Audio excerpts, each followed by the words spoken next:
ఈ ప్రపంచం మొత్తం ఒకే శబ్దంతో నడుస్తుంది. టిక్ టాక్ టిక్ టాక్ గడియారం శబ్దం. మనుషులు పరిగెడుతున్నారు. ఎక్కడికి? సమయాన్ని అందుకోవడానికి. సమయానికి బానిసైన మనిషి, ఒక యువ శిష్యుడు ప్రతి క్షణం గడియారం వైపు చూస్తున్నాడు. పని, భవిష్యత్తు, విజయం, పోటీ అన్నీ అతని మనసులో గందరగోళం. అతను బుద్ధుని దగ్గరికి వచ్చి బరువైన స్వరంతో అడిగాడు, గురువా, సమయం సరిపోవడం లేదు. జీవితం చేతిలో నుంచి జారిపోయింది. అప్పుడు బుద్ధుడి ప్రశ్న. బుద్ధుడు నవ్వలేదు, ఆలోచించలేదు.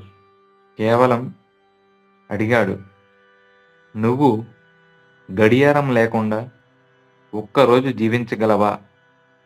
శిష్యుడు ఒక్కసారిగా ఆశ్చర్యపోయాడు. అది అది ఎలా సాధ్యం గురువా? గడియారం తీసేయడం. బుద్ధుడు మెల్లగా అన్నాడు, ఈరోజు నీ దగ్గర గడియారం ఉండకూడదు.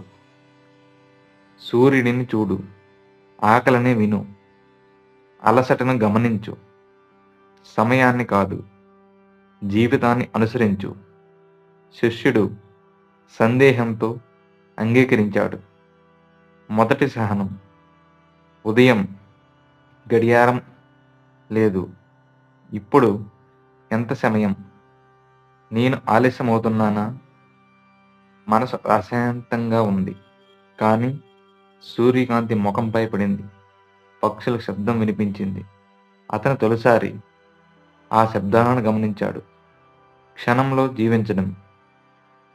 ఆకలి వేసింది, తిన్నాడు. అలసట వచ్చింది, ఆగాడు. ఆలోచనలు తగ్గాయి.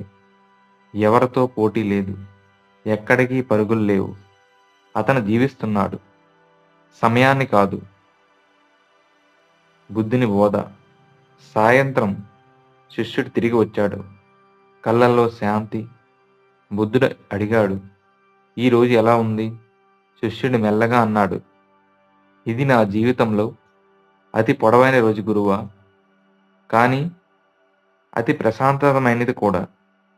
బుద్ధుడు అన్నాడు, గడియారం చూసే జీవితం భయంతో నిండుతుంది. క్షణాన్ని చూసే జీవితం శాంతితో నిండుతుంది. ఇప్పుడు అసలు నిజం. బుద్ధుడు చివరగా అన్నాడు, నీకున్న సమయం తక్కువ, నువ్వు జీవించలేని క్షణాలే ఎక్కువ.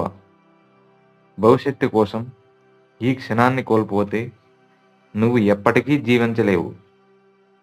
గడియారం సమయాన్ని చూపిస్తుంది, కానీ జీవితం మాత్రం ఈ క్షణంలోనే జరుగుతుంది. సమయాన్ని లెక్కించకు, జీవితాన్ని అనుభవించు.